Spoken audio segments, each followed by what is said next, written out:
Paulusa.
Good morning, everyone. We are about to start the presentation of the ArchLabour project with Professor Ana Vaz Milheiro.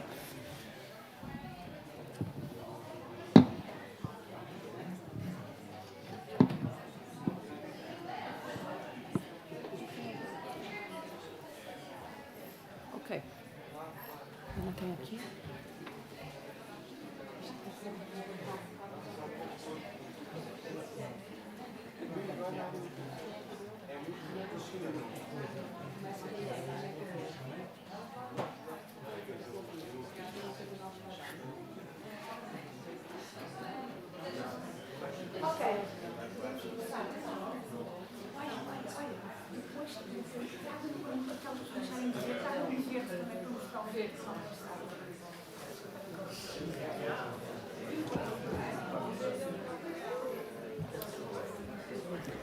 So, hello, good morning. So, let's start, because we still have a very, very busy day today. So, once more, thank you very much for being here, for attending this conference. As I told you before, this is a collective effort, and today, more than present the results, because we are still in the beginning, well, not exactly in the beginning, but more or less in the middle of our work. We have still 2 years and 10 months. So we are more or less in the middle of the work. So what I thought could be interesting to brought here today was our process of work, in order for you to know us a little better as a team. Some of you have already attended presentations from the team. We will still have one presentation from the team today in the afternoon, but most of the researchers has already presented, and you could see more or less the dynamics of this team. And it's because I decided to use this opportunity to show you how we work.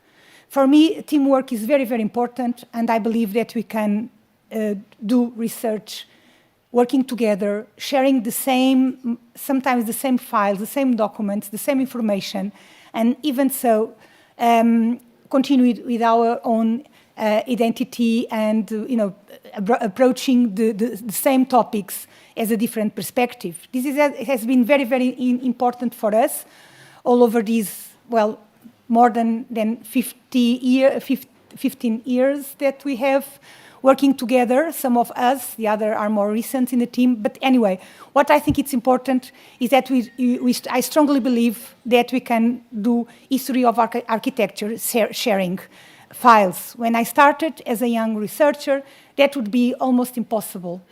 This idea that we could share topics, that we could share information, and I believe it was very hard for us in the beginning because of that situation. So I really tried to build a different kind of team.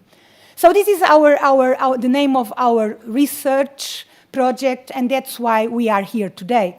So, as some of you know, we have done it. This is the third time that we do this conference here in Fundação Calouste Gulbenkian. It's very important for us to maintain the Fundação as the hosted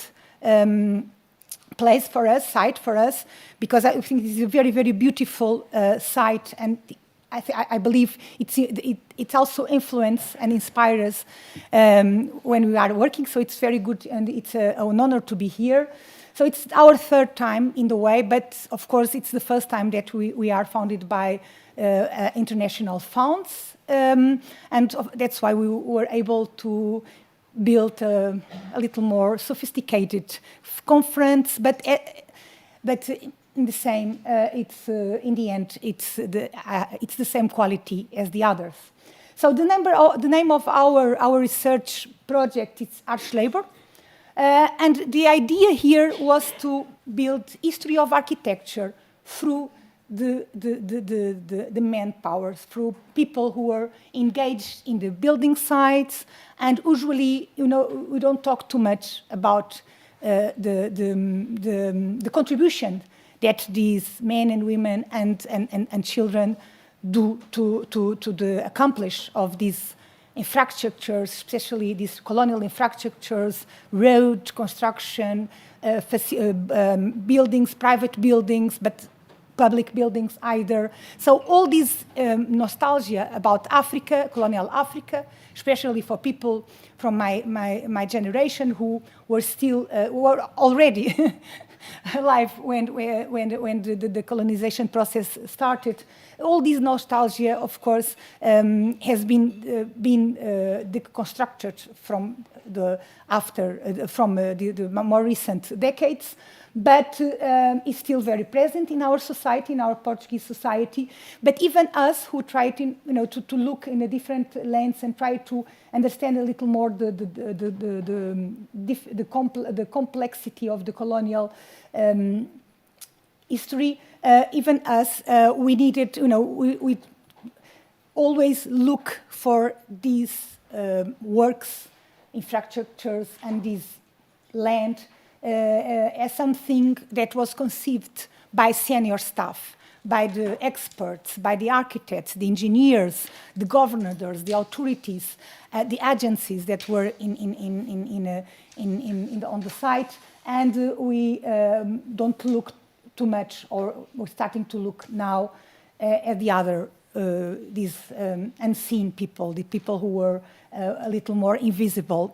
But they were only invisible because of our prejudice, because they were present even in the archive, I hope. So we created these colonial and post-colonial landscapes to debate since the beginning. So the first conference was 7 years ago. To create a forum, international forum, where we could debate with everybody, with not only among us, but with international colleagues, international forum, that we could debate our anxieties, our doubts, our difficulties, our obstacles, that we could share in a way our knowledge, but essentially to learn. So we really create this forum, this conference to learn. It was a way to bring people from other research contexts, to bring people to Portugal and to debate them, to present our work, but at the same time to learn with them. So the first, there are some people key here that I'm very grateful to them, because they were the first people who really believed that we could, embrace this work, we could do this research, and we could trying to establish a kind of a network of researchers that were interested in the same subject. So this was the first conference. As you can see, the design, it's not so sophisticated. It was made by us at the time, very, very artisanal and craft. But it was really a very emotional moment. Of course, I have a personal, I have a knowledge to Johan Lage, which was the first person to look to our work in terms of, from the international point of view. And we were able to start, our conversation with our, with the international in the international context, a more international context. We choose that year. We choose to draw people to our archive. This is our place. My favorite spot is this archive. Beautiful building, very, very ruined. So probably it's not the best conditions to have one. It's the second more important archive in Portugal in terms of documentation. You can find it. Everything there related with the colonization process. Sonia Henrique explained a little yesterday about it. So we were fascinated with this collection of images that we just collected from the reports, from inspection reports mostly, from public works reports. These were very, very small photographs that we asked our designer to press in big dimensions, and we just spread it all over the place, and we tried to understand the reactions of the people who were visiting the archive. Of course, only 5 people per day in medium went to the archive. Nowadays, fortunately, is more. So we had not too many public, but it was really interesting because we started a conversation, and it was also a moment that we invite people to come here, like, for instance, Peter Scriver and other colleagues that we really wanted to involve in our projects. So the result of this first attempt was this book, and was related also with the project. The project was Coast to Coast. It was dealing with infrastructures building during the colonial period also, and the impact of that infrastructures in the new nations. So it was the first more systematic work that we do in terms of a landscape scale, because the first project that we embraced was more related with officer and with project and with design. So this was the first time that we embraced really a kind of a huge, more geographical and a huge territorial scale, trying to understand how these infrastructures had an impact on the new nations, because of course they were built in the colonial exploitation purpose, and they were irritated by these new nations, have to do something with them. So we were interested in dialoguing with our colleagues in Africa, and to understand. So in a way, we saw that we could divide the tasks. So here in Europe, we will started to look at the colonial archives, and they will explain us the process after. Of course, this is not so exactly like, it didn't work like that, because life is not so simple, but this started a very interesting conversation with our colleagues in Angola and Mozambique. The second one, we were a little more ambitious. It was after the COVID. Johan, of course, we invite Johan again. We were not prepared yet to leave Johan. Now, Johan, we give them freedom from us, but he was kind enough to come a second time, because we really wanted to debate with our colleagues from Belgium, because of course the Congo, the former Belgium Congo, was very interesting for us, even because of our colonial history in Angola and so on. We invited, of course, Samia, because it was about war. We wanted to understand how one specific program, which was housing, was used as by the Portuguese government was used as an effort to support the colonial war. So it was really interesting, because it's not only in terms of urban environment, but also in the rural, especially in the rural areas. There are lots of investment from the Portuguese government, and a lot of programs using, for instance, compulsive work and so on, to force populations to work in pro of the colonial system, to maintain an empire that was, of course, not impossible to sustain.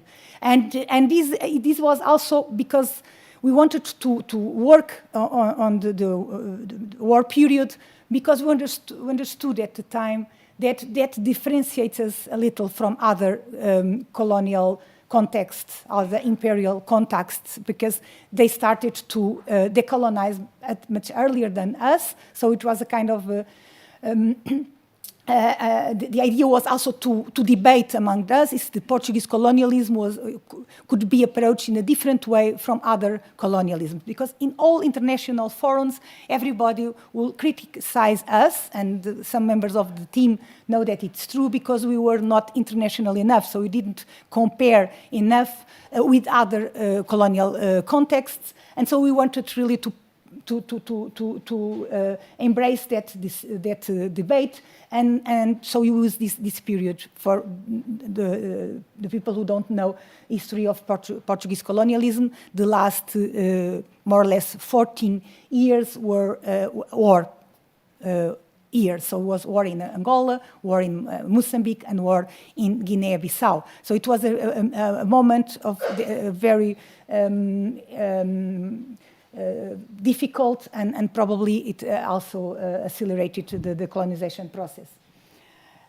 We are trying to publish the researcher some of the results. So you see, we are a little slow. It's not, the day after, but we are trying to publish some of the results in these books that, well, I think I have the first one here also. I wanted to present it to you to know, try to put this in conventional books because I really enjoy these objects. So the team agree with that. So we try to, in a way, make some compilations of our work to describe and to show what the fields, the topics that interest us, and the way we are learning at the same time as we are doing these projects. So that brings us for today. This is our conference. We always ask for an architect to open our conference. This is really, really important. All the former keynote speakers that spoke on the first day of the conference were always architects, because I strongly believe that being a historian, it's to serve the present. So we really enjoyed this dialogue also with people who are on the field, working, designing, and we really wanted to listen to them, to see if we can in a way attend to them, to their demands, and to attend and to accomplish together something. So we always invite an architect practice. This year we have the honor to invite Dina. It was a beautiful, beautiful conference. And then, of course, we invite our colleagues, our scholars, who we respect a lot, and people who, in a way, built the state of the art. And so the other days are more of course, with more academic presentations and discourse. But the idea it's to also to bring to the debate, the discussion, the nowadays worries and preoccupations and topics. Yesterday we had for the first time, usually we do an exhibition. Yesterday we had for the first time a movie, film screening, a collected of movies. I think who were there maybe was surprised. It's really interesting to see how the Portuguese government reported in images, in moving images. I don't know the exact word.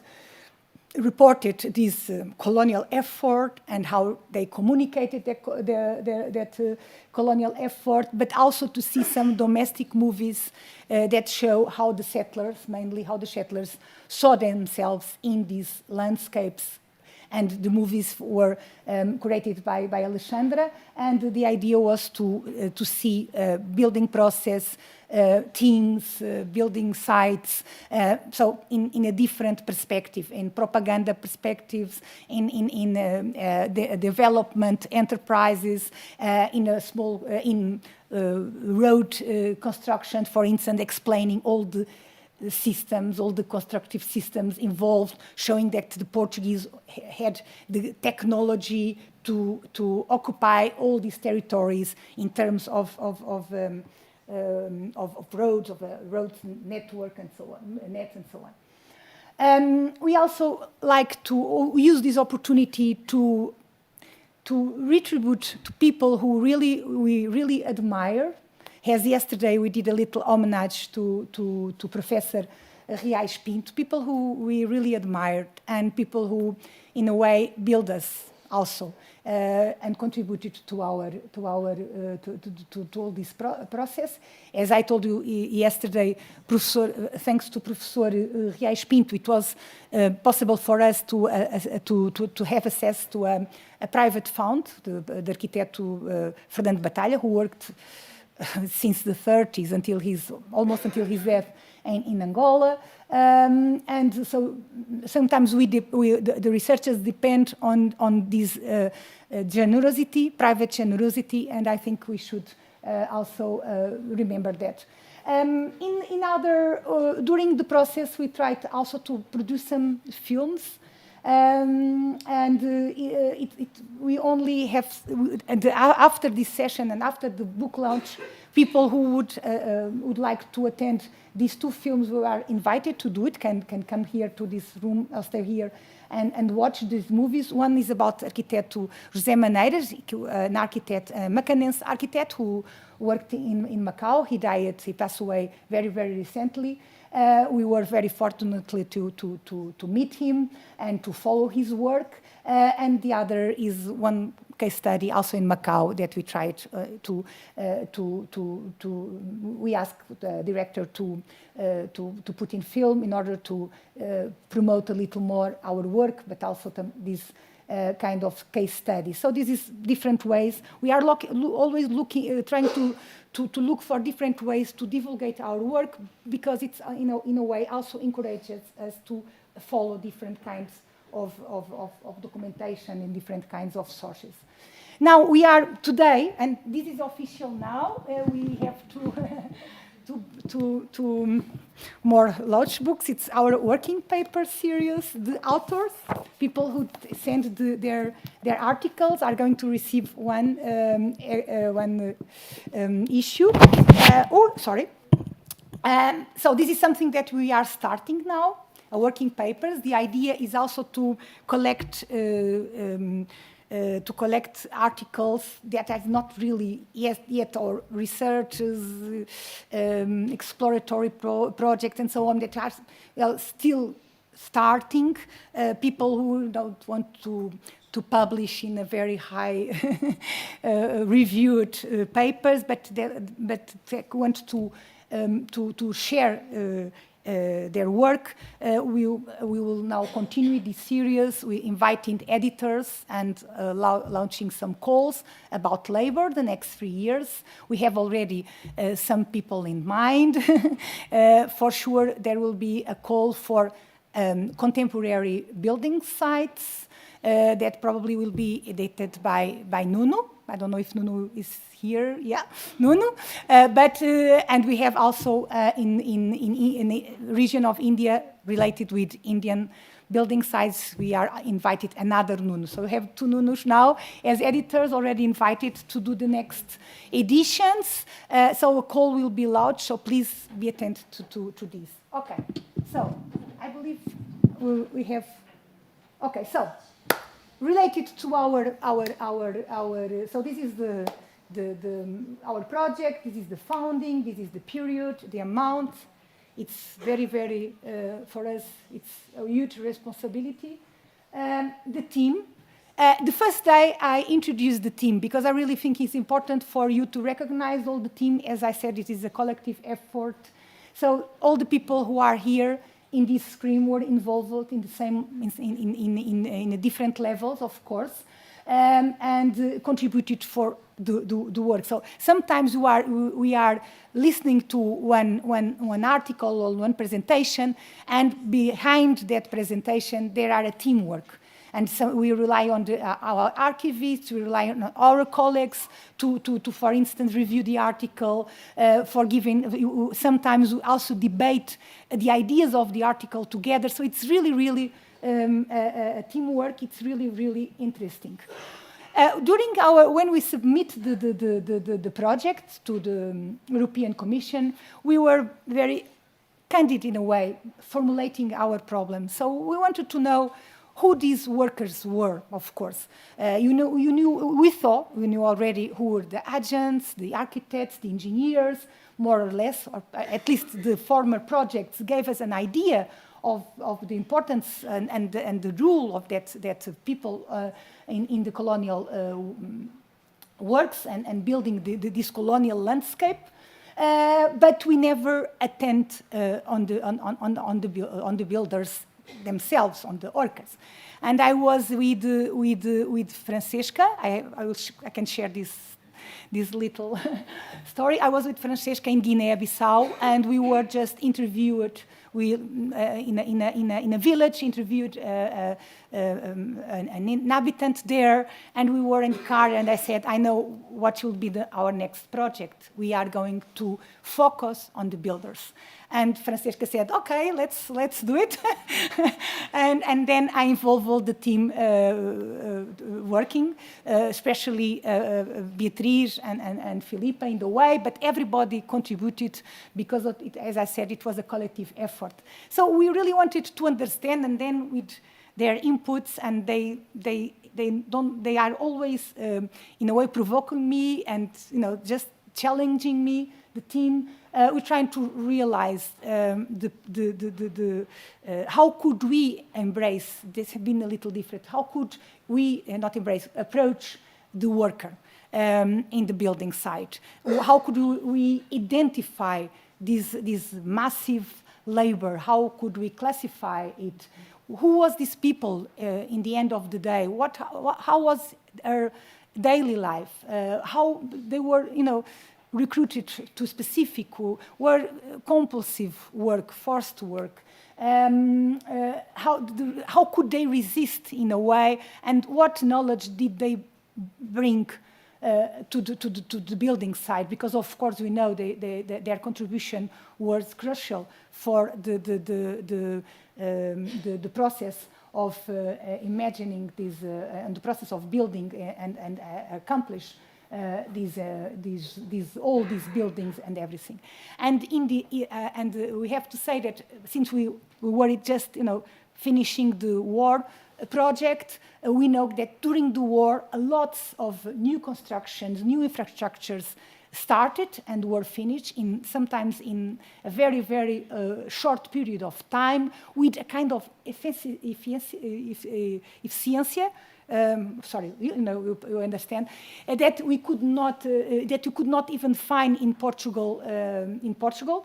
So it was, it was not only because of during a long period we were focused on the expertise of the engineers. Maybe our engineers were really well prepared for working in these kind of conditions, and then of course we learn a little more.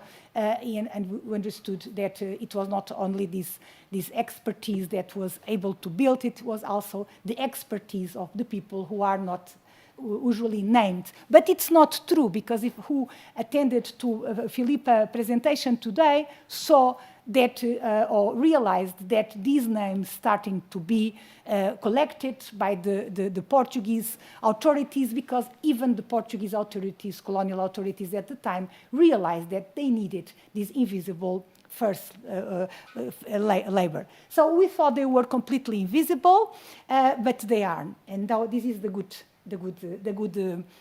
news, I would say. We put some key questions for us, some challenges. So it's very traditional and conventional, our research. So we use subalternity, but we wanted to use subalternity not in the process usually is used, but the idea that these people could not be victimized as they were sometimes in this more classical, more conventional historiography, because these people they use this condition to rebuild sometimes, because they had a knowledge that the colonial authorities didn't possess. So they use the subalternity sometimes to revert the system. The policies, of course, once more, we know that a lot of independence groups started in unions. And unions were something that the Portuguese government obliged this colonial context to have in a specific time. And you know that this awareness that that people were being exploited in a very massive way started in this kind of organizations or guilds, for instance. Race, of course, it's more or less obvious that race plays a very important role here. Everything was defined by race, even when the Portuguese government said that you were not racist. I don't know if you, the one who attended, who watched the movies yesterday, saw that the difference of discourse. So in the beginning there are the Portuguese and the Africans. In the end there are always only Portuguese. There's a different shift on the discourse that to maintain this idea that everybody was Portuguese or were Portuguese. Sorry. Gender is really important. Okay, gender is really important. Also because there was a lot of presence of women, sometimes not in the documentation, but for sure in photographs. So it's really interesting here. The photographs don't show violence, usually. You cannot find the level of violence that you can find, for instance, in the Belgian case. You cannot find it, at least until now, obvious violence, but the documentation, the written documentation show violence. And women, we don't saw it so much in the documentation, but we saw it in the photographs. So I think we are very fortunate to do this project. Conflict, of course, there was conflict not only against the Portuguese authorities. We also, for instance, Beatriz yesterday related a conflict between a Portuguese foreman and British, I don't remember, well, someone from. So it was not only a general conflict and resilience, which was the capacity that these communities had to resist. And of course, we try to go through this documentarian survey, mapping the colonial labor, on-site research, and finally analysis. It is everything together. So this is some of our case studies. They are still on process. They are very complex. They are very diverse. Also, Francesca explained how the difficulties has been a challenge for us to introduce everything in the right position. And there are the visible part of our, which are the presentations, the articles, the books, this conference, for instance, everything, and the invisible part. So I will show a little the invisible part, if I may. In the end, we have this, I don't know if it's possible to, no, push, no. So I will show the invisible part now. So first with that we have meetings every week. We have a very meeting every Mondays. It's the moment that we dialogue, we interact with some of us are long distance calls, but anyway, and sometimes we have special guests, as Johan and Peter Schrijver in April. So this is our working process. We have also some visits outside. We organize to museums, and this part is very important sometimes to understand that we can, be together. The knowledge, it's more easier for us to change, to interact, and of course, these 2 years were mainly archival research. We are crazy about archives, as I said, and sometimes we bring people that we really like Peter, to our favorite spot, as I said yesterday. So this is some of the archives. Then I realized that we didn't mention every archive, but these archives are kind of specialized archives in a way. So the one we know best is the Portuguese Overseas Historical Archive. We have this kind of, have everything here. We could only survive by, well, I tend to survive only with this archive, but fortunately the rest of the team is a little more conscious that we have to go to other archives. But this is really my favorite, and you can get the reports, photographs, everything you can imagine. Architecture process, everything is here from the 17th century until 1975. And for us, it's especially important for us, for instance, this map of materials map, labor maps, everything that involves labor legislation also, but mainly the reports. Photographs, for instance, this campaign of the Zambeze region for the new settlers, the new settlement related with the construction of Caborabassa. It has almost 400 photographs about the construction of this village. So this is the amount of material that we have only from here. Then we have, of course, the National Library, Torre do Tombo, where we have more political and some specific, for instance, Oliveira Salazar, which was our dictator. You can find his found there. I know I'm saying a lot of I'm not being acquainted in terms of how it's an archive, so Filipa would correct me, but anyway. We also have some archives related to the here you can find also some press archives, for instance, the photograph found from the Jornal do Século, which is also very, very interesting. Okay. And then the military archive was something that we really address and work a lot during the war project. We have the stories of the companies, and the stories of the company help us to reconstruct the settlement, the military settlement, which was different in Angola from Mozambique and from Guinea-Bissau. The most well-known is probably the Guinea-Bissau because it's more easier to control because it was really a military endeavor. The others are a little more combined different agencies, so it's more difficult to trace. But anyway, and of course we started to put the archives together with some case studies. But this is the kind of the richness of the Portuguese archives. I think it's important also to address this and to promote our so the Navy, it's another one. For instance, Sarmiento Rodrigues Fonte, who was Minister of the Overseas, was a colonial minister of the Overseas, was also governor in Guinea-Bissau, which is also very, very interesting in terms of public works because he promoted a lot of public works in his time. Defesa Nacional, also to understand the relations between between the colonies and the other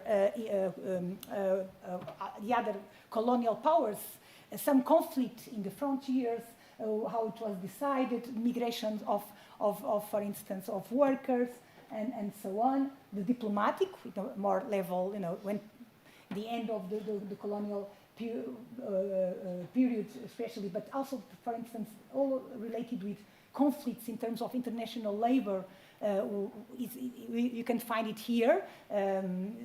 Portugal, as yesterday, I think Alexander introduced in his talk, you remember that Portugal was attacked several times for using compulsive work. So you can find it here, and the more personal archives, and here our archivist, Sonia, unfortunately she's not here, who was describing from the start. He opened for the first time this private archive of Arquiteto Fernando Batalha, and it's a different kind of work that we can find here, is related with the preservation of colonial monuments. So here, sometimes he talks about some technicians that you can use in renewal and conservative technicians, so very specialized work, because of course during this period the imperial discourse also maintained the idea of preserving the historical colonial places, fortresses, churches, this kind of monuments, buildings that were considered monuments. And so the idea of preserving it involved the idea of having a personal expert in this kind of work. So it's a different, you see, it's, when we start to open this box, different things appear.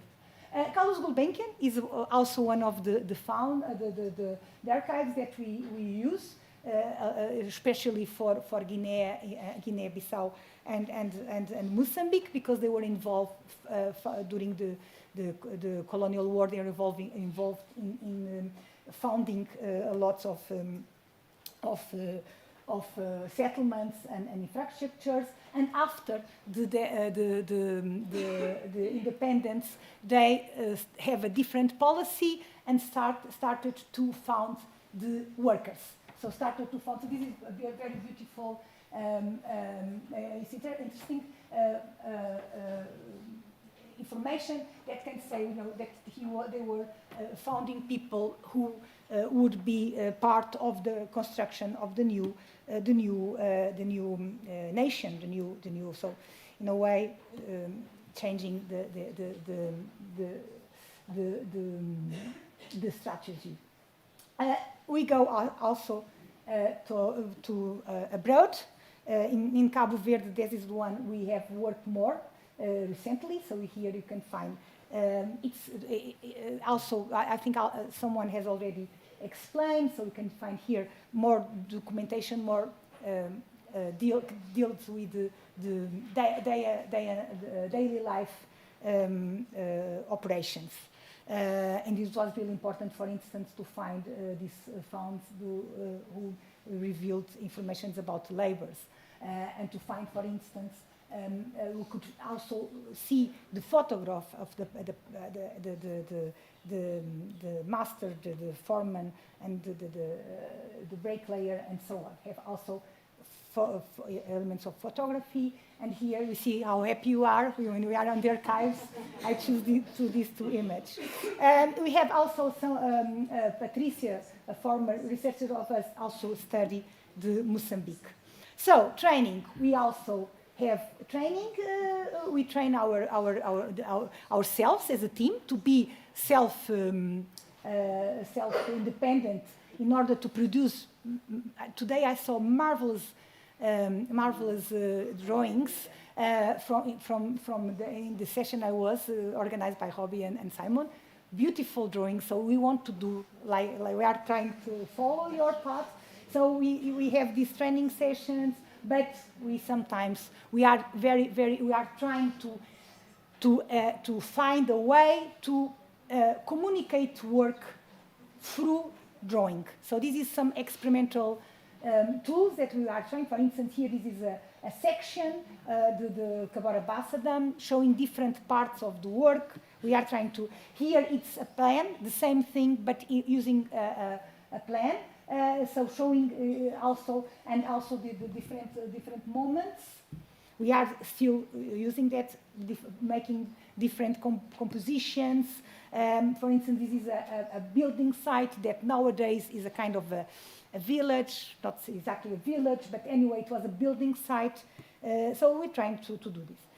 The other part, of course, is the field trip. So we go to these places, we try to speak with the people, try to understand the building, what is still there that can give us some material evidence, that can give us some clues about the working process. This was a beautiful interview that we have with the priests of one of these buildings. He had communicated with us and shared with us some experience of his youth when he was and also some improvements there. We go with our colleagues from for instance, in this case, Angola, with Maria Alice in Angola. Well, we go to the case studies. This is the neighborhood, Cacoaco. I think, and well, we are very happy. Sometimes we do some exhibitions. This was in Macau with part of the team, and also with Cecilia and for instance Carlota. We are going to present launch the book after, and we do some some experience with students also. Well, and the field trips always will involve a little of risk, as you can see here. So this is everything very personal in a way, in order then to bring it for the international context with a more serious part. But you know, we enjoy a lot what we do, so that's why we are sharing these images with you. So, well, just part of these, and of course we address people on the streets. We had a small movie, but I will not pass it, or I have no time. For instance, we talk with people who are doing the same jobs that, these in temporal jobs, that the technology are the same. We try to just locally with no preparation to talk with them. Be more involved with our colleagues in a way. So this is also some experience, and sometimes we have people from other geographies, like for instance Brazil, who had similar technicians to the ones who were used in the Portuguese colonies at the time, and so we also try to talk with them. So we do a lot of interviews. This is the people we interview until now. Not so much. We need to improve this part of the project.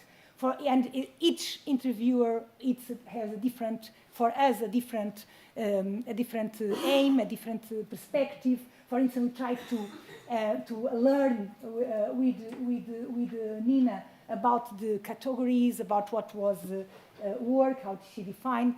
With Pedro Guedes, he was part of one of our case studies with the school, Waterford School. He was a student. He participated building the school. So this kind of this is our one of our engineers who also was part of the not exactly the concept teams, but part of the clients, the investors. Also architects like Milanka, who was part of the construction of the new nation after, and she, for instance, explained how the Guinean government used the skilled labours that they had related with colonial public works, how they use it in building the new nation. So she gave us a testimony about it, and of course we have our people from the army, the former military people who were involved in the colonial war, and this is really a very, very, very. For them it's a very special context. So they invite us for several things, and sometimes they invite us for their own commemorations, and we talk with them, we go there, we meet the families. Well, you can imagine. And in meantime, Francesca tried to collect some stories. Well, it's a social process also. And sometimes with architects like Felipe is studying with his Vasco Pereira dos Santos, the only architect who was in the rural area, related with the rural area, people who are really, really, it's difficult sometimes to talk to. So, Mr. Antonio, so after, I think I have already said a little about the movies that we do, and the database was almost yesterday. Francesca explained. This is what we don't see. Also, still, it's a huge challenge because we wanted to cross all this information in a kind of a database support that can help us, but further research, further investigation about this process, making easier for the others who would come after us.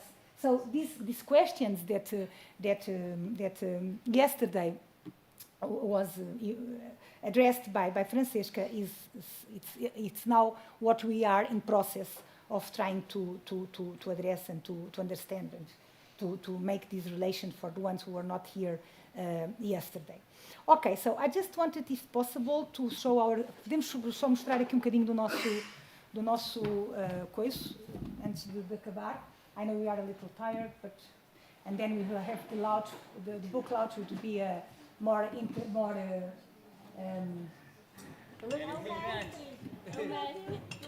This was one of the movies. Ele, mestre. So it's Francesca speaking Criollo. So I think it was interesting for you to see. So it's this kind of thing. And so he was explaining everything. Podemos pôr o nosso site só para fechar. So you see, this is kind of, we improved a lot during the, okay, so the site. So what it is very, very good for you, very important for you to go to our site. Okay, we're very proud of our site because you can follow what we are doing, and this has a lot of possibilities. For instance, if you want to follow one of our researchers, because you know we enjoy her work, you think it's important to read more and to know more about their work, you can just, you know, for instance, put here, I don't know if it works. And for instance, you can follow everything Beatriz did during our project, the articles she wrote and published, the communications, and you can do it for everybody, for Inês, for Filipa, for Francesca, me also. Filipa Lopes is with us for, they have no much body of work still because she's new with us, but with everybody you can follow here. So I think it's important because we have the possibility of following people, and we have, of course, our labor, our case studies, the ones we were able to introduce.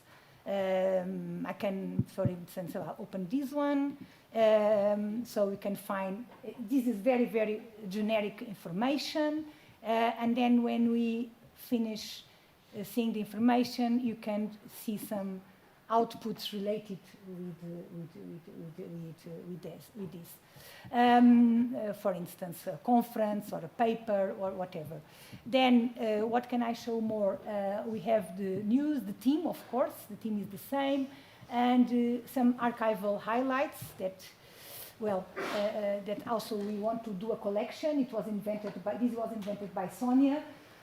We'll do a collection of highlights records, and also we can follow the Macau project. So the Macau project is also here, and you can, for instance, we have a kind of a newsletter, which is also kind of a record, and you can, for instance, see one of these records. For instance, this was produced by Inês about Macau type of breach. You can see here the work. So this is a collective work, and at the same time, our individuality as researchers, we think this is important also to preserve, so we can find not only the collective work, but also the individual work, I would say. I don't know if I should go, so you can, you know, just navigate it here and learn a little more and contribute with comments, critics, you know, everything that you think it's important for us, please bring to us, because we really need desperately to help, especially to frame some of our but anyway, you can find it here, all of those here. So thank you very much. Thank you. Lots of things. And now, with no delay, we will ask for Rui, Carlota, Regina to launch the book. We are just changing the... Ana, vamos estar aqui ou vamos estar ali? Não vou ficar ali. Sim, é melhor, é mais fixe.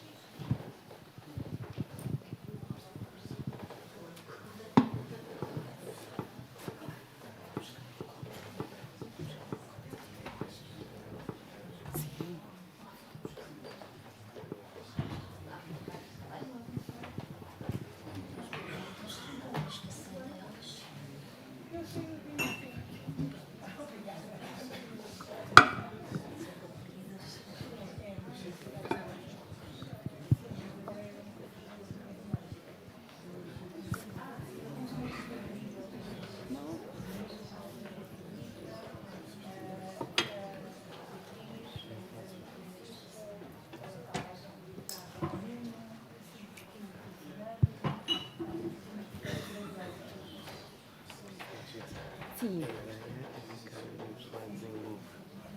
Ok. relacionado com as imagens. Mas ele já está formatado para isso? Acho que não. Ele é para filmar. Eu posso pôr em lupa aqui? Ah, tenho a presença dele. Filipa! Animation, talvez. Opa, que é o PowerPoint. Se não, eu fico aqui passado, mas não há problema. Tu sabes pôr isto em lupa? Ou ver? Não há imagens. Ou slideshow? Ou é slideshow ou imagens?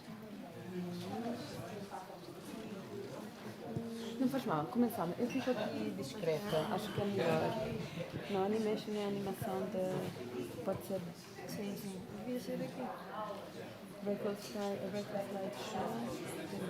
Isso é para gravar. Para gravar. Isto é o monitor, não? Custom slideshow. Custom. Não. Assim. Isto antes era mais fácil. Era. Ah, está aqui. Antileste. Grande. Vê lá se... mítica. Tem um botão play. Vamos ver se ele começa. Se ele passar, ficamos atentos, Rui, senão Sim. vemos aqui. Hello, everyone. Thank you for sticking with us. Thank you for being here this morning. So we will do the book presentation today, but please, now this instant, but please allow me to thank the ArchLabour team for inviting me to do the book presentation. It's my third time in the Colonial and Post-Colonial Landscapes Conference. So I'm very happy, very honored to be here. And I'm very happy to be a part of a community that finds the Overseas Historical Archive their happy place also, as I do. So let me first make a brief introduction about the authors of the book and the book itself. So Carlotta Bruni is an architect. Hailing from Milan Polytechnic, she further studied in the Lisbon and Porto schools of architecture. In her year in Porto, she met her future partner, Rui Lea, who was just finishing his diploma. Lea, having been brought up in Macau, they decided to settle in the city 3 years before the handover in 1996. Profoundly influenced by Portuguese architect Manuel Vicente's conceptual openness, as Leon himself puts it, with whom they collaborated for more than 10 years before opening their practice as LBA, they have come to specialize in public building in the larger sense: infrastructure, public space, public housing. In treading this path, and in such a politically indefinite time as the 1999 handover and the decades that followed, they have chosen to grapple with public prerogatives, real estate pressure, and social identity issues, negotiating urban development and heritage conservation, program and non-specificity, planning regulations, and everyday appropriation of public space. LBA is putting the architect's social commitment at the heart of their practice. The philosophical pursuit of these planning issues led them both to successfully defend their PhD thesis in 2019 at the School of Architectural and Urban Design, RMIT, University of Melbourne, Australia. Their latest book, Layering the City, brings their research work to the general public. As such, it is both an overview of 20 years of projects and a compelling synthesis of their creative processes and convictions. So, I will now start with my first question, and you can take it wherever you want. So, why do you feel the need to expand the role of the architect beyond design, which is a premise of this book? So in reading it, I interpreted it as a social commitment, an effort to evolve the architectural practice with the ultimate goal of improving the lives of the communities that inhabit these buildings, these spaces, and this city. How ambitious are you regarding this role? And how far do you think you can take it? So, and do you see urban experimentations and or urban regulations evolving as a result of your particular effort? Right.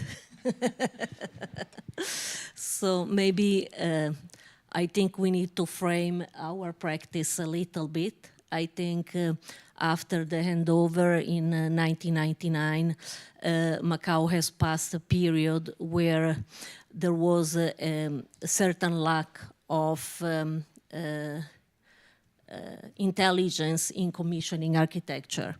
And I think what we did was to try to fill up this vacuum with the generosity, like you say, of pushing the boundaries of the architectural commission and try to present buildings that have always something else, which I think is a normal aspect of our architectural profession. But I believe that in other places, most probably, the commission itself carries this, this extra value, which in Macau after 1999 did not exist. So we carried on ourselves the commitment to follow up on that. And because we were more or less successful in doing that, we did continue, you know. Manuel was one of the biggest advocate of expanding the role of the architect in the design. So I think we learned with him and we push forward this commitment. I just wanted to add to what Carlota said, something that I find really interesting in the colonial period and in this immediate post-colonial period as well as a reflex, which is the fact that the colonial government was not in a position or in the interest of raising certain kind of questions like who are we building for and to the image of whom, to our own image as white colonizers, even though I'm not white, but you know I was on the white side, or to the image of the local community. So these questions were not part of any kind of discussion, and I think that this created gaps for architects, and I see that relating to the ArchLabour map research and questioning, which is these architects had a position because they were somehow much more inserted into the community and freely, that they could observe and research the city and relate to it by building up a master plan where there was no master plan. And I think this is the condition that makes the profession very interesting, that we have a very big open slate to expand the role and to define certain things that have to do with this, let's call it a little bit of cultural transgression. It's not cultural appropriation, it's cultural transgression, that we start to read the map of the life of the local community instead of just bringing our colonial baggage from Portugal or Porto or whatever. Yeah, I think the identity, and in this Congress, I think is very important to address that, because Rui is a Macau local, although he is not Chinese, but he's been in Macau since he was 7 years old. And I'm a foreigner. I mean, I've lived in Macau for the past 30 years, but I arrived as a foreigner. And I think is interesting, you know, that we took out on our practice exactly in a moment where Macau was redefining its identity, and that we tried, both of us, with our skills and our posture, to to, interpret what this identity could be in a formal and special way in our building and in our public spaces. I think this is something that we've been discussing here for the past 2 days, and of course we were in a colonial and we are currently in a very much post-colonial situation in our practice. And so today, in the reality that you find yourselves in Macau, how does your approach differ from other architects working in the same space when you are pitted against each other? For example, in a tender, who tends to win? So, in the eyes of the commissioners, or be they public or private, how does the project's social commitment fare in Macau today? Do you think it brings you forward in terms of the architectural landscape? I mean, architectural firms. I'm just going to stop Rui because he's going to say something clever, and I have to say, in Macau, you only win tenders if you have the lowest price. So there is nothing clever about it, but then you can say your clever I wanted things. to say that these past 25 years have actually been an evolution that feels like centuries, because right after the handover, the authorities in the government departments that were related with the construction, they had no idea and there was no vision, because everything starts from zero in December 99. So we started in a context where the door was open and we could sit on the table and discuss ideas and raise the issues that were critical for the urban development. And there was an incredible open space for dialogue. And we were very fortunate that we started this exercise after 99 with Manuel Vicente, who had the experience of this kind of direct engagement from Macau in the past. And now we've come to a very strict way of commissioning, I would say even more strict than China, which is not based on the projects, on the quality, on the response of the project, but is usually based on pricing and contractors, games of influence.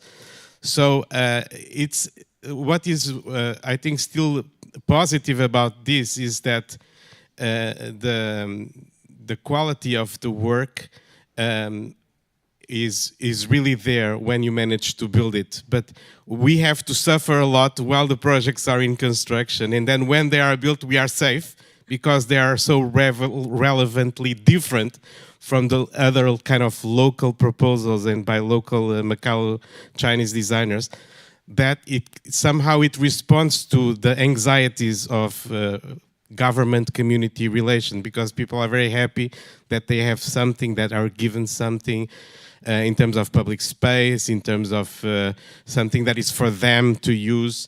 And so it's an incredible learning process, but we feel that at this moment the projects still have the capacity, because Macau is a small place, to make the case that architecture is really relevant, not because it's a beautiful exercise of making beautiful objects, but because people really need that in such a small, compact environment of 640,000 people squared up in 45 square kilometers. This is the highest density in the world.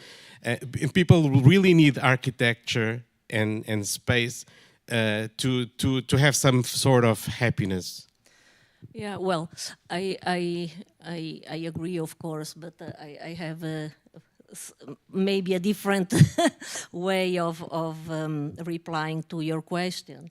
I think that, we cannot forget that China is a communist regime.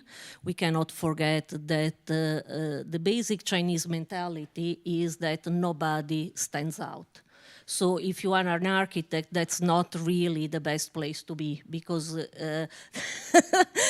our client, they don't like architecture to stand out, and our colleagues, like you were asking, they all like better when we are all at the same level.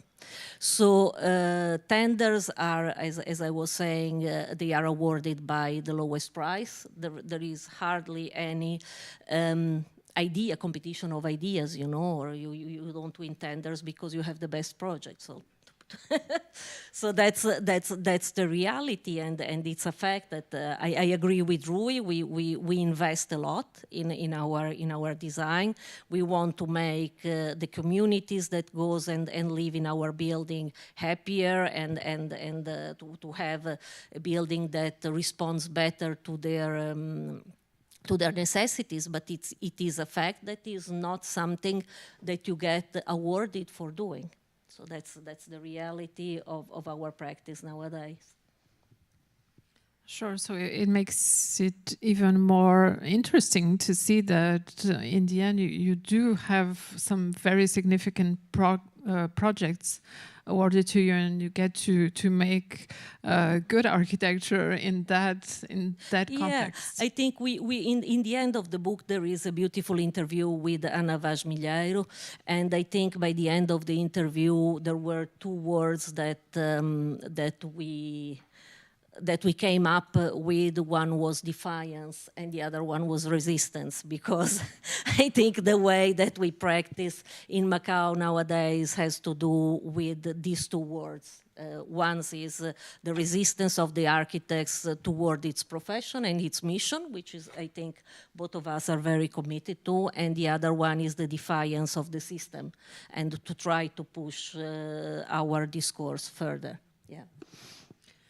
So, and now I get to my final topic. So going forward towards the end of this governing principle, the one country, two systems governing principle that is set to end in 2049, what about colonial urban heritage, which in Macau was set in 2005 as UNESCO World Heritage. So is this properties, are these buildings and these pieces of the colonial city, are they an argument for conservation, or is tourism an argument for the conservation of these buildings and this city?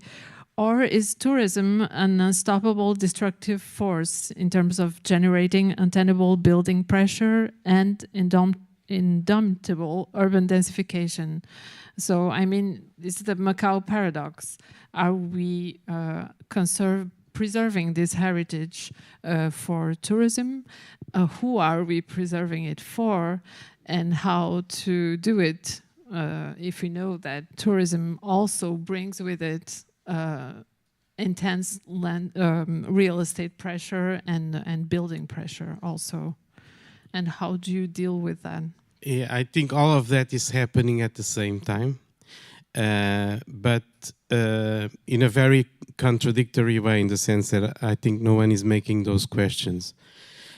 Firstly, because there's a very post-colonial contradiction, because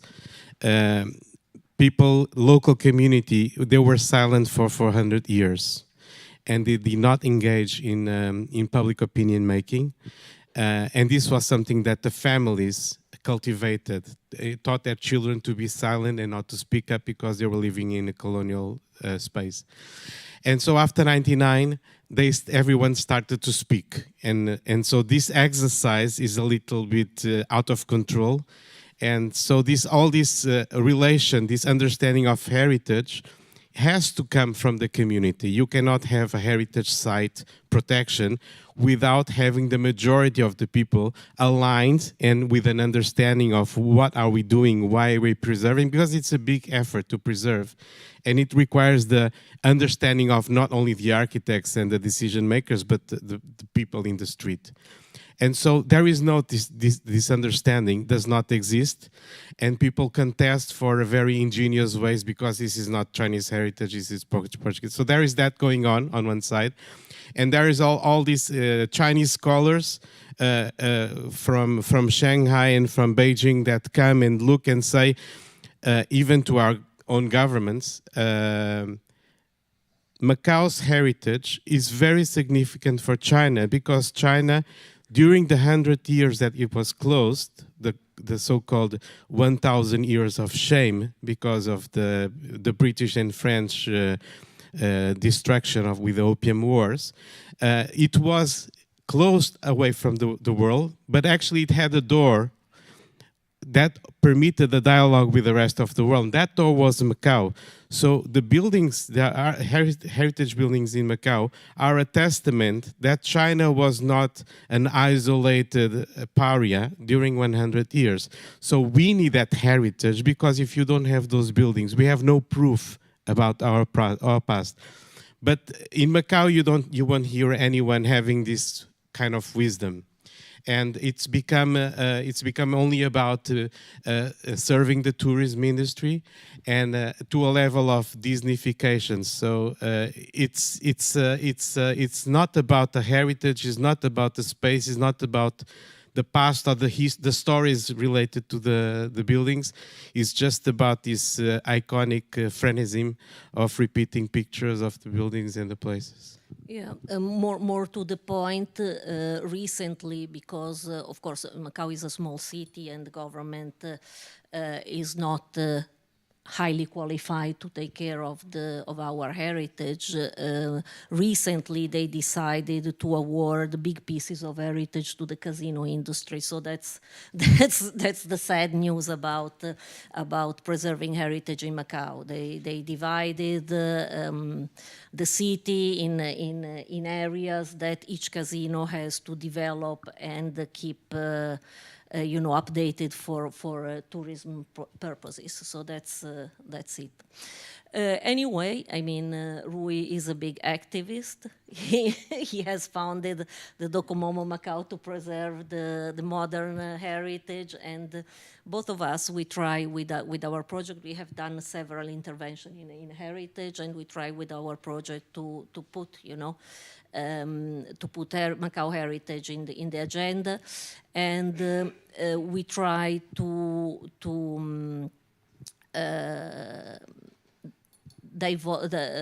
divulge our work outside Macau to keep this heritage discourse current, which I think is very important for the city. It's a very interesting perspective. So heritage integrated in your projects, or advocating for its maintain and being a part of what you are contemplating in the city. So heritage is a bit of your resistance also. Yeah, there is one article, in the book. There is one case. So we won in our professional life. We won 2 awards by UNESCO. The first one was in the Portuguese School of Macau by Chorão Ramalho, and was what started the Rui's activism on Docomomo. And the second award we won, it was for the craziest thing, is garbage disposal unit that we design in a heritage part of Macau, which for me is exactly the embodiment of the lack of policy, for heritage. If architects has to design a garbage disposal unit and they can submit that to a UNESCO award and win, you can say that there is really very, very little that Macau is doing for its own heritage. Okay, so thank you so much. We are closing in on 1 o'clock, so thank you, and maybe...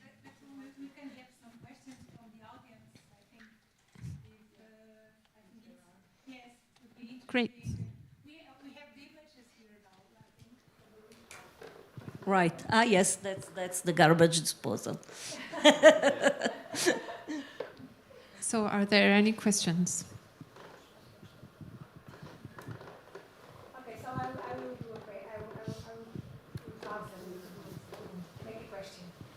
I will be tired, so maybe my English is not the best. But anyway, so thank you very much, Carlota and Rui, for presenting for launching your book here. As I said before, it's important for us to have here also in our conference people who are working in practice. And so I think it was a marvelous talk that Regina, which is also a consultant of us, like Rui, in our project related to Macau, conducted a very beautiful interview with you. I think you touched all the very important points, but I would like to, you spoke in very, very generalistic way, and even the photographs that were passing we were passing behind the interview was mostly aerial photographs, and sometimes the details escape. And I was thinking about your last housing project, which I found really, really interesting and moving in a way. I would like you to share with us a little more the difficulties, because people who don't know so well the context of Macau maybe think it is not just one more verticality housing project, but it's a kind of a protest that you are trying to do. So you say that you have to be, not so stand up, but at the same time you use, and I know you use architecture to send messages, subliminal messages. So I would like you to maybe we talk a little about that if you don't mind. Yes.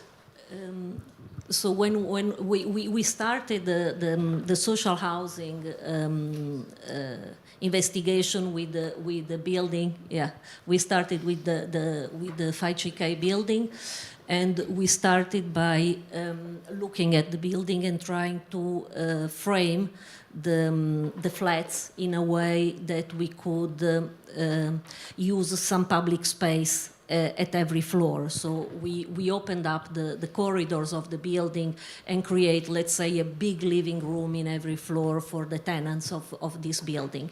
And after 10 years, we were able to redo another housing scheme, which is this one. And maybe Rui wants to talk about this briefly. Yes, because these kind of typologies that are developed in Macau are mostly coming from the Hong Kong tradition of public housing, which has the same condition where the property is really expensive. And so in order to make it viable, it has to have not high density, but ultra high density. And so everything is sacrificed. The common space is sacrificed, the size of the units is sacrificed, the common areas are almost gone. And so basically, people have their small apartment, and then the next space of interaction is the street. So they are living in a bit of a constrained nightmare. And so that is why Hong Kong has one of the highest rates of suicide per 1,000 inhabitants. It's because of the housing typologies. There will be other reasons, but I don't believe it. It's not the movies. And so to operate under these conditions, we cannot really reinvent another working typology. So the idea was how we can subvert the typology to create a kind of a map inside the buildings where people can have these little spaces that where they can have a common shared life beyond their apartment. So this one, unlike in the Faichikai, where all this common, we call it a vertical village with these small patios that are common in the corridors. In this the latest scheme, we did not have, we had these sky gardens, they're actually overlooking the ocean. They look like a 5-star hotel, but they are lost. They are like done in a very chaotic way. So you have really to go out and discover with a lift the whole building to find out where these sky gardens are. Back. And so we were very lucky that the public works management accept that we have that kind of approach. But in fact, in order for this to happen, during the construction, the contractor were very nice, and they hid all these sky gardens so that they could not be eliminated from the project. So the housing authority only saw the sky gardens when the building was being handed over to them, and that could not be destroyed or walled up. So as you can see in the picture, there are holes in the facade. Rui talks about this as our little Gaza, because it looks like the building has been bombarded or cut out. It's our Gaza aesthetics. Yes, but these are actually the sky gardens. That it happens. They have a height of 2 or 3 floors, so they join together 2 or 3 floors of the building, and then they have a relationship of verandas between one and another. And there is one on the top that really looks like a Barragan house, which is amazing.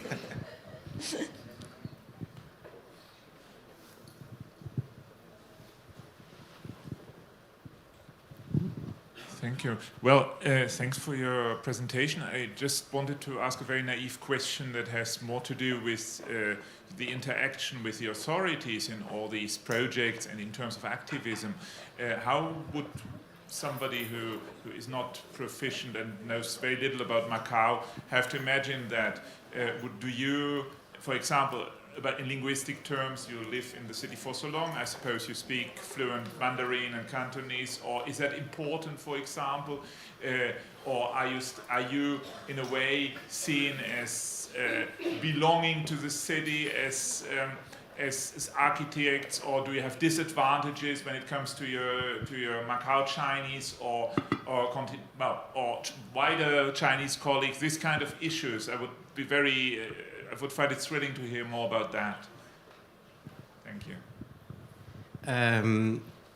It's very interesting question. It's a bit complex because I think we feel like locals and we act like locals.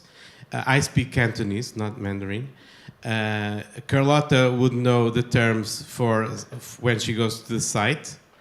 Sometimes she goes with a hammer in the hand, but she can speak a little bit of Cantonese when she's on the site. But Cantonese is not easy because it has 9 tones, has more than double the tones of Mandarin. And so I personally was, after handover, I felt that the community of Portuguese people that stayed, they were very quiet. I was surprised by that. Even my friends, people were not very participative. Not before and not after, but after really much less than before. And then I realized that there was a reason for that, because the perception of being an outspoken white person in a post-colonial context is very polemical, and it's very easy for you to go into trouble. But I realized, because I grew up in Macau, because I can speak more or less the Cantonese, and because I'm not white, I have certain freedoms that allow me to speak, and I wanted to test that. And somehow it works. And I'm a woman.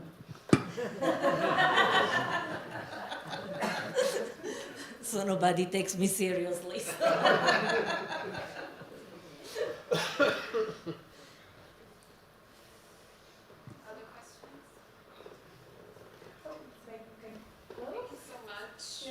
Thank you for sitting with us. Thank you, Carlotta. And now I believe there's the projection of the movies here. During the lunch break, you can come here and watch a little of the Macau film from Maneiras, which we did together with others. So, não sei como é que vai ser a projeção, but now we can have the lunch break with dessert.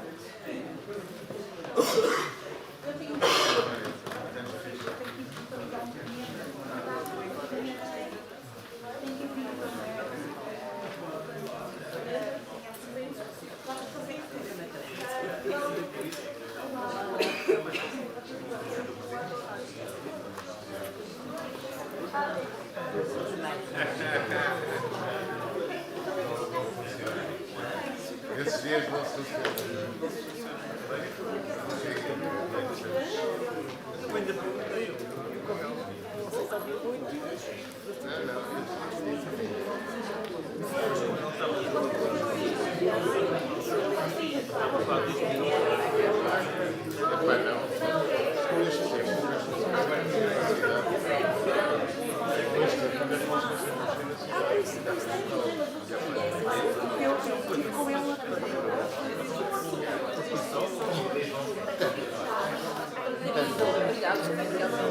Oh, então.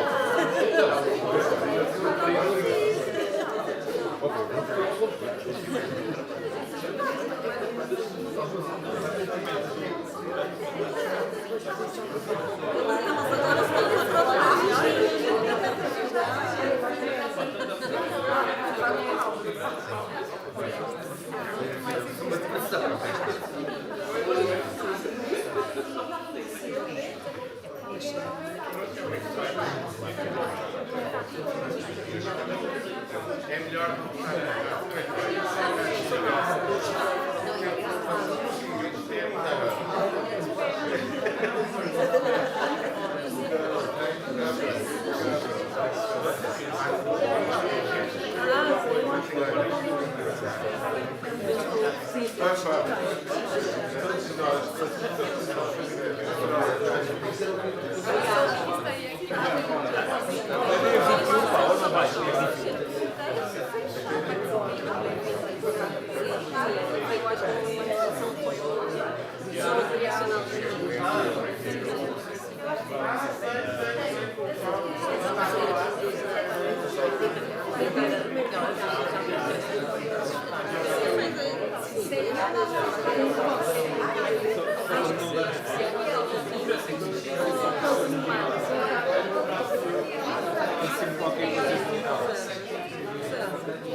Aproximadamente querer participar.